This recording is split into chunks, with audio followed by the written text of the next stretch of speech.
Okay, let us start our next speaker. Mr. Porter is a program manager in IBM Corporate Technology. He is a manager of global university programs at IBM. And Mr. Porter worked in the cloud at IBM team and worked also in microelectronic device in IBM. Mr. Porter is IBM Executive Project Manager and Senior Consultant Certified. He has a Master of Professional Studies from Cornell University, a Master of Science in Engineering from University of Pennsylvania, and a Bachelor of Art and Master of Business Administration from State University of New York at Bingham. Mr. Porter is currently finishing his doctor study at Pace University with dissertation in blockchain technology. Okay, Dr. Porter, you can start your talk.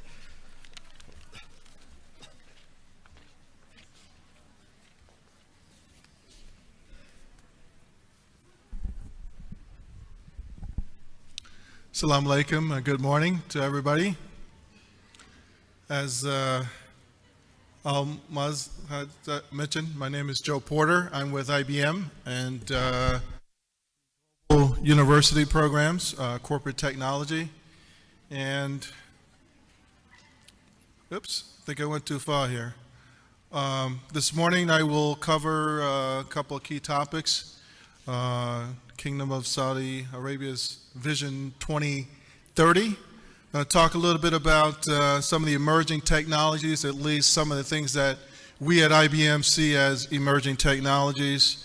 Then I will offer a couple of questions regarding blockchain technology or some of the things that the Kingdom of Saudi Arabia could use in terms of technology, or just a question as to whether or not these technologies will be beneficial, right? And then I will then talk about jobs and education opportunities as they tie to the theme, thriving economy, rewarding opportunities.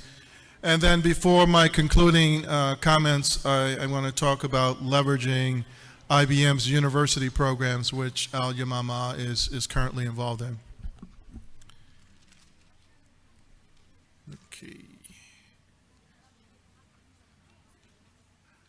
Okay, so in terms of the vision of 2030, my primary goal is to be an exemplary and leading nation in all aspects, and I will work with you in achieving this endeavor, is a quote from the King.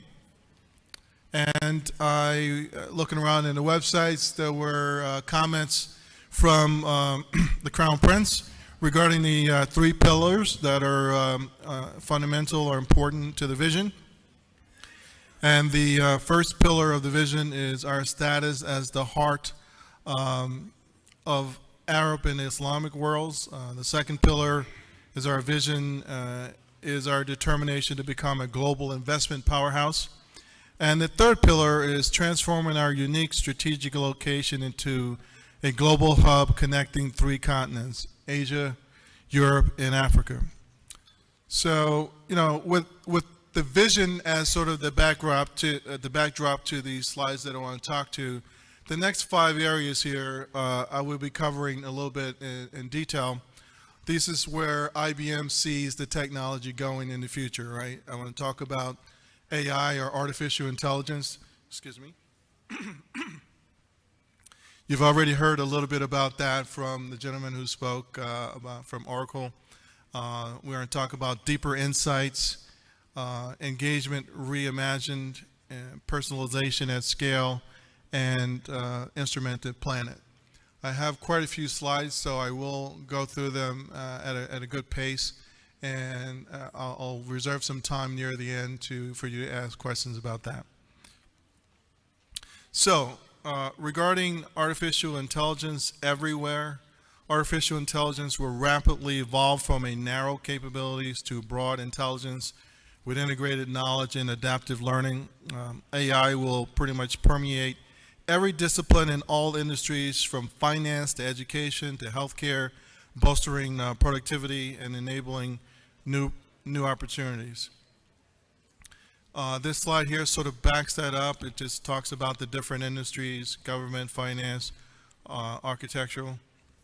And the example that I want to talk about here when it comes to artificial intelligence is around medical sleeves, right? So roughly 10,000 images can be obtained from a single MRI.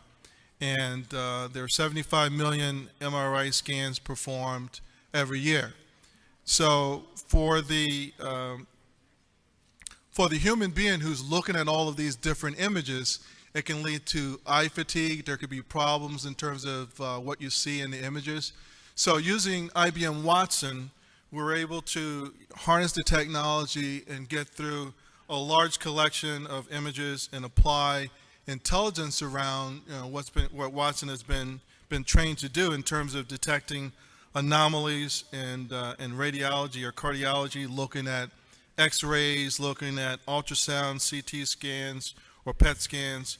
But basically, using IBM Watson and the technology, we're able, or the computer is able, to generate these summaries, and by looking at all of the images, also pulling in additional data from hospitals, emergency rooms, pharmacy, labs, you can create a comprehensive view as to whether or not the image that you're seeing is really a problem or not, right? And the other thing here is that the other benefit is that it takes the load off of the human in terms of going through all of those different images, right? So technology is being used here to improve the quality, to reduce the costs, and this is one example of how we see artificial intelligence in the future. So the second of those 5 areas that I looked at, that I showed you earlier, has to do with deeper insights. So new solutions are emerging from deriving insights from vast quantities and types of data.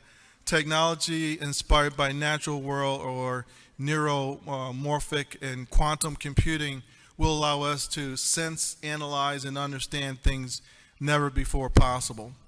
Right? There's a lot of examples that I can use here, but the one that I want to sort of drill down on has to do with machine foresight.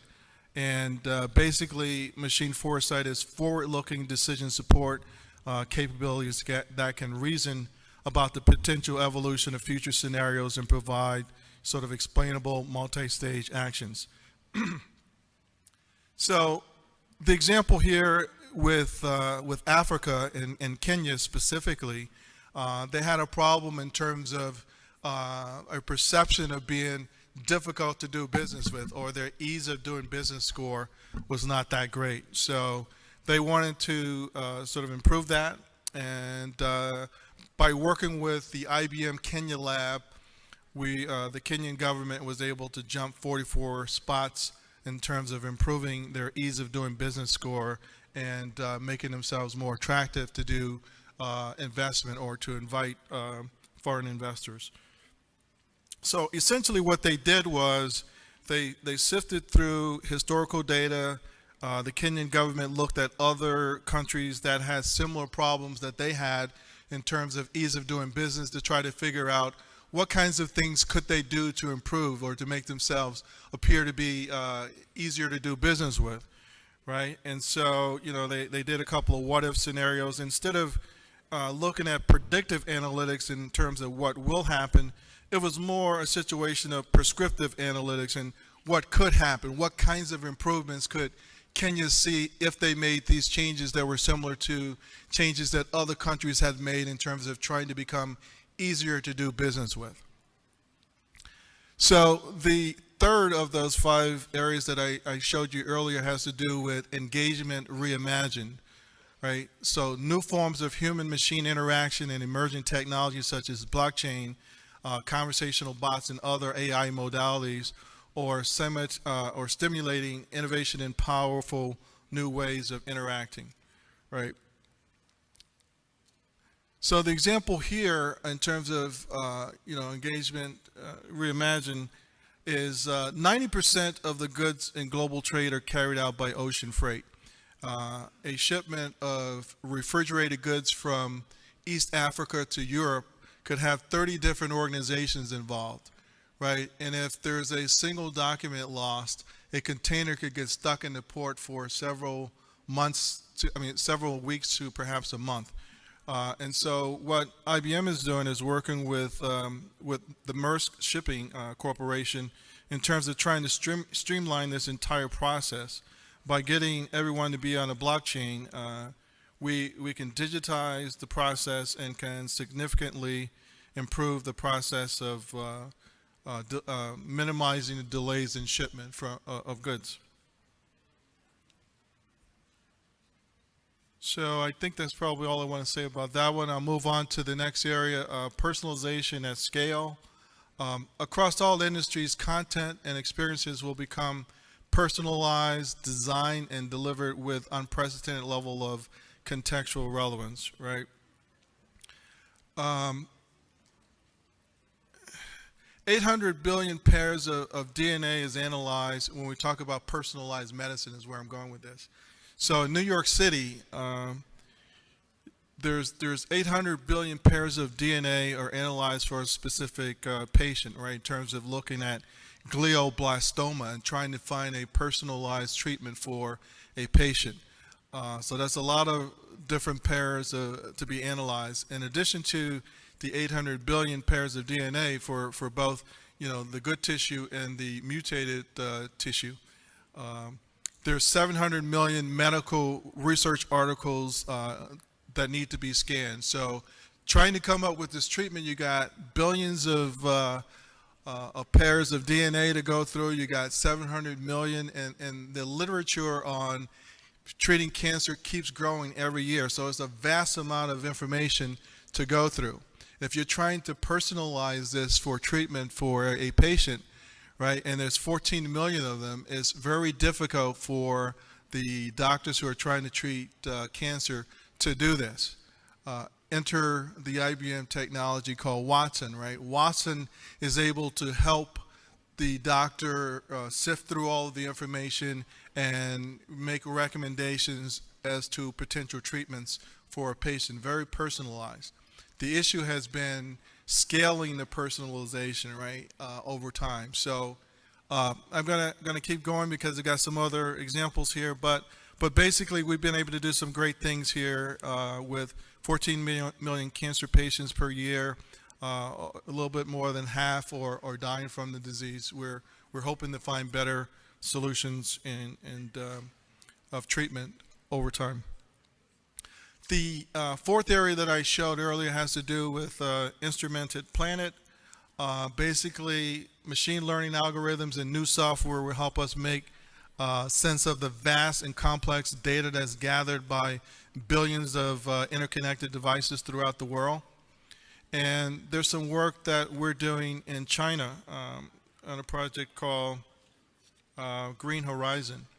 Right, roughly 1 billion people are touched by the benefits of AI and the Internet of Things technology, right?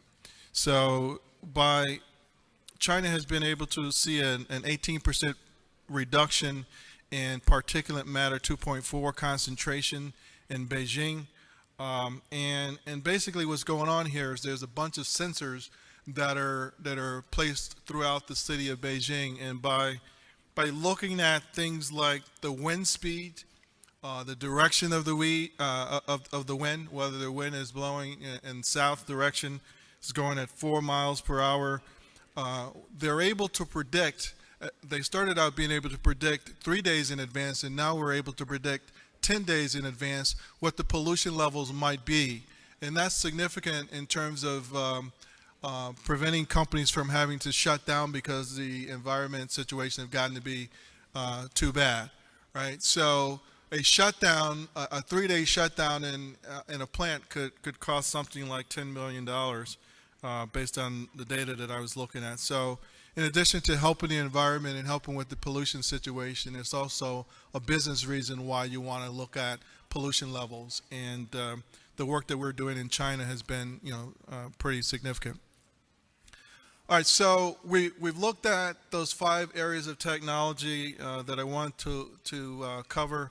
that IBM sees as on the horizon in terms of application of the technology to areas in the Kingdom of Saudi Arabia, right?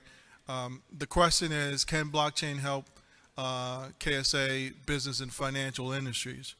In the financial sector, right now there are non-financial, non-bank type competition going on with fintechs, and there's a centralized clearinghouse or clearing or netting process that takes place. Because it's centralized as a single point of failure. By looking at blockchain, especially the distributed ledger technology, where there's work on the way to try to figure out whether or not we can take this centralized process, decentralize it, make it faster, make it cheaper, and perhaps that's an area in which Saudi Arabia financial industry could take a look at, right? Another area is there a role for artificial intelligence in KSA's healthcare, right? So healthcare team could possibly consider working with pharmaceutical companies and healthcare providers to provide better care. You might consider the scenario where technology may be used to monitor, let's say, a Parkinson's patient and remind him or her to take their medication if and when they forget to do so. So Parkinson's disease is a neurological disease that changes over time, and it even changes hourly, right? So with the help of like monitoring a Parkinson's patient, you can collect information that can be used to help pharmaceutical companies do clinical trial and testing and things of that nature. That might be an area in which, you know, KSA can play and help there. Some of the research that we've done inside of IBM and working with Pfizer, all of the participants have been volunteers, but we've monitored sort of the volunteers and who have Parkinson's, and to see, you know, how the disease is progressing, and we worked with Pfizer in terms of trying to just better understand that disease overall better. A third area that is a question here is, should KSA agricultural sector consider satellite technology for weather status? KSA's agricultural team might consider using satellite technology to obtain weather and water status for crops, right? So IBM has been working with the Gallo Wine Company in terms of looking very specifically at variations in water usage on the vines. So when you're growing grapes and things of that nature, in the past, the process have been just water all of the grapes at the same time, regardless of whether they needed it or not, right? By putting these sensors on the vines and by looking at the actual crop in certain areas, and IBM has actually pulled NASA satellite imagery to help it, by looking at the satellite imagery, by looking at the soil samples, by using these sensors and looking at weather patterns, we're able to better pinpoint which parts of the grapevine should be watered and which ones should not, right? And as a result of that, some of the early experiments that we've done has yielded better sort of production of grapes and better quality grapes. So we've had some success with this, and perhaps the agricultural sector here in the Kingdom of Saudi Arabia could make use of some of what's been done already with that. So I'm going to pivot here and switch down from, you know, we've looked at some technologies, we've discussed some things that perhaps can be done in KSA. I want to talk about as the Kingdom of Saudi Arabia embraces this new technology, there's a theme here that talks about the thriving economy rewarding opportunities. So work in today's technology industry does not always require a 4-year degree, right? These aren't blue collar or white collar type jobs. There's sort of a concept of new collar jobs. Because the technology is moving so quickly, we need to stay ahead and sort of train some who may not want to go to college. And some of the things that IBM has done, especially with disadvantaged youth in New York City, we've started this 9-year type program where we take high school kids who are in ninth grade, we start preparing them and introducing them to the math that they're going to need to be engineers and scientists. And if they decide that they don't want to go forward and get a degree, it's fine. After the equivalent of 2 years of college, they've been trained in technology where they're first in line for jobs at IBM. So perhaps there's something that could be done here in the Kingdom of Saudi Arabia. I want to talk a little bit about leveraging IBM's university programs, especially since we're here in university.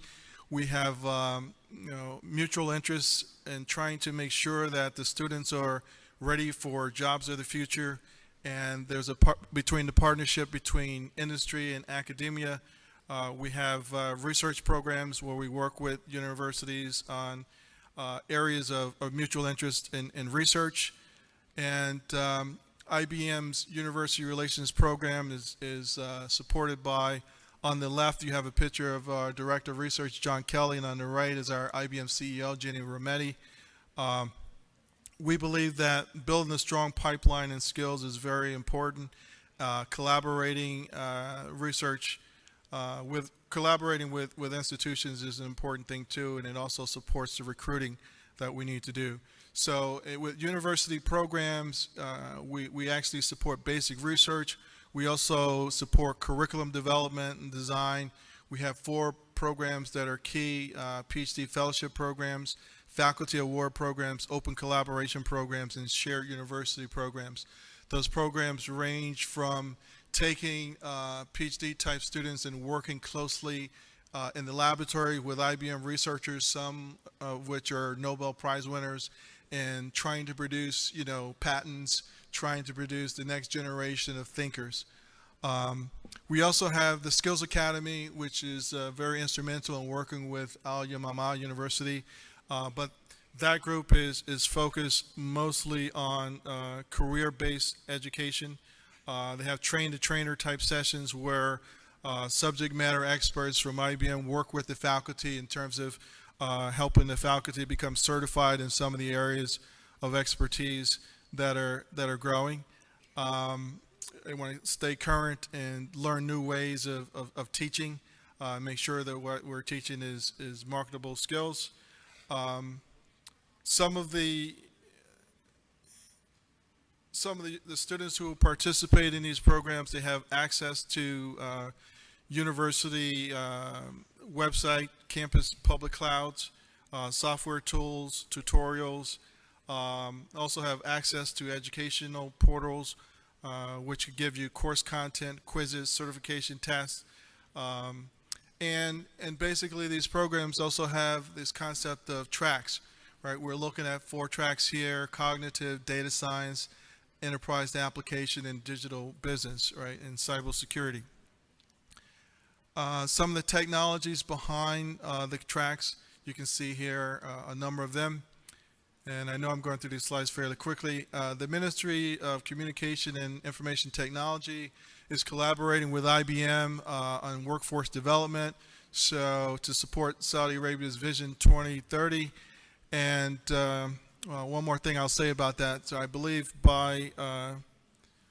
we had a memorandum of understanding, or MOU, signed last year, and over the next 4 years we're going to be working to try to get all of the Saudi universities collaborating with IBM through this partnership with the Ministry of Communication and Information Technology. I talked about very specifically for Al Yamama University, those tracks that I mentioned.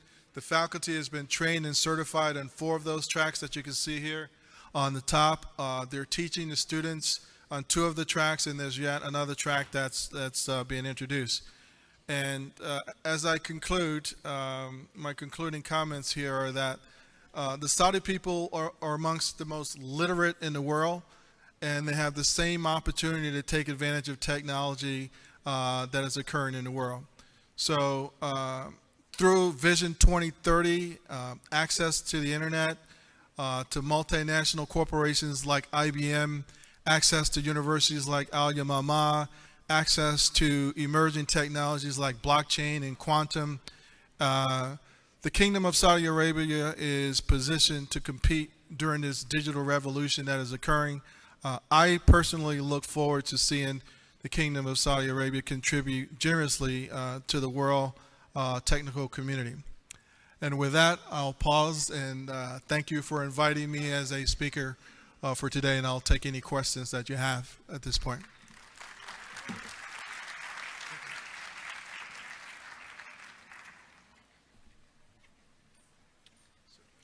Thank you, Mr. Porter, for your talk. We will open the floor for the question. Thank you, Mr. Porter, for your talk. Any question, please?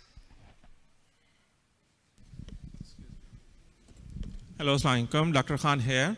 I want to ask you one question. Do IBM have some benchmark database regarding MRI images and weather forecasting?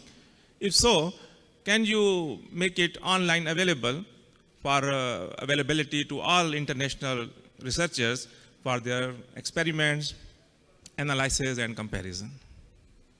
Sure. Just to paraphrase, it sounds like IBM does have through a program called Academic Initiatives. It allows students to obtain IDs, and you can get on and experiment with the technology. Some students that I know have gotten IDs, and they're playing around with blockchain.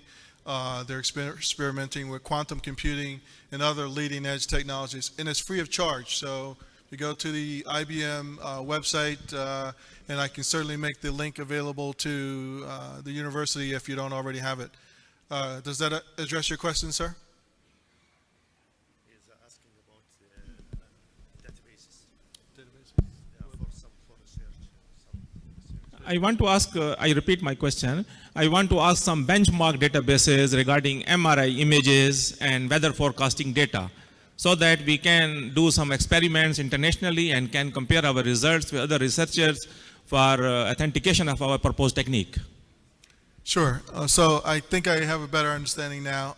So I think the best way to get access to the information, if it's not that public information that I mentioned, is to work through your faculty members to talk to the IBM researchers. But all of the information that we have publicly available is on the Academic Initiative website that's available to members in the academic community to experiment with the data.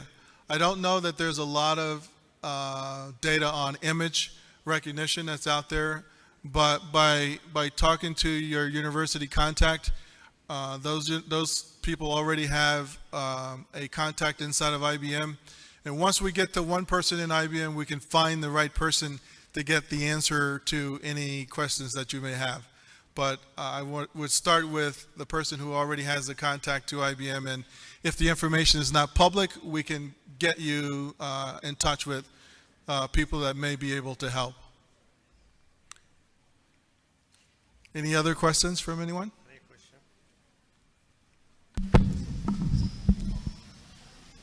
Assalamu alaikum.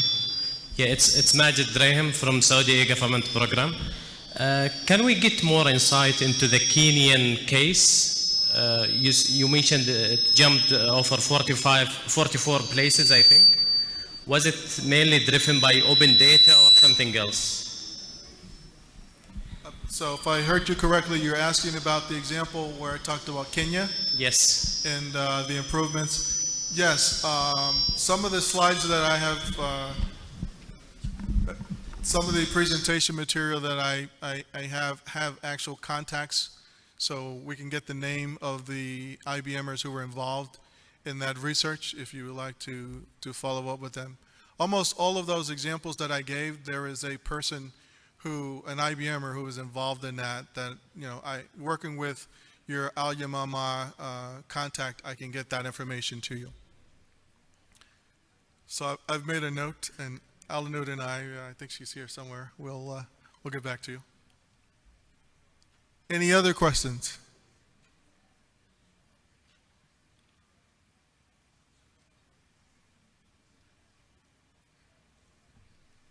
Looks like there's another one.